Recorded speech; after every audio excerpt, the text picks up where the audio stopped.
ഈശോമിശിഹായ്ക്ക് സ്തുതിയായിരിക്കട്ടെ. കൂട്ടുകാരെ, ദൈവം പറഞ്ഞ് അനുസരിക്കാതിരുന്ന യോന പ്രവാചകന്റെ കഥ നിങ്ങൾ കേട്ടിട്ടുണ്ടോ? ആ കഥയാണ് ഞാൻ ഇന്നിവിടെ പറയാൻ പോകുന്നത്. ഒരിക്കൽ ദൈവം യോനയോട് നിലവേലേക്ക് പോകാൻ ആവശ്യപ്പെട്ടു. എന്നാൽ അടുത്ത ജനങ്ങൾ ദുഷ്ടന്മാരായതിനാൽ യോന ദൈവം പറഞ്ഞത് കേൾക്കാതെ താർശീഷിലേക്ക് കപ്പൽ കയറി. ഇത് കണ്ട ദൈവം കോപിച്ചൊരു ഭയങ്കര കൊടുങ്കാറ്റിനെ അയച്ചു. കടൽ ശോഭിച്ചു. കപ്പൽ ഇളകി മറിഞ്ഞു. കപ്പൽ തകരുവന്ന അവസ്ഥയായപ്പം അതിനകത്തുള്ള ആളുകളെല്ലാം തൻ്റെ ദൈവമായ കർത്താവിനോട് പ്രാർത്ഥിച്ചു.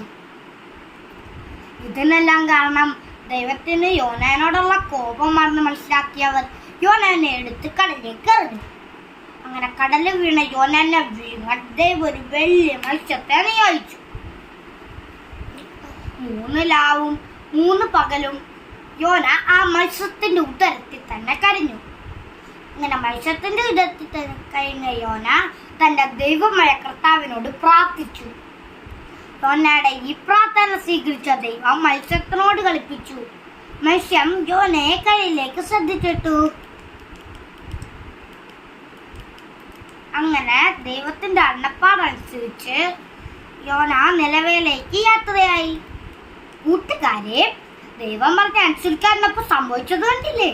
ഇതുപോലെ നാം ദൈവത്തിന്റെ വാക്ക് കേൾക്കാത്തവരാകാതെ ദൈവത്തെ അനുസരിക്കുന്നവരായിരിക്കണം.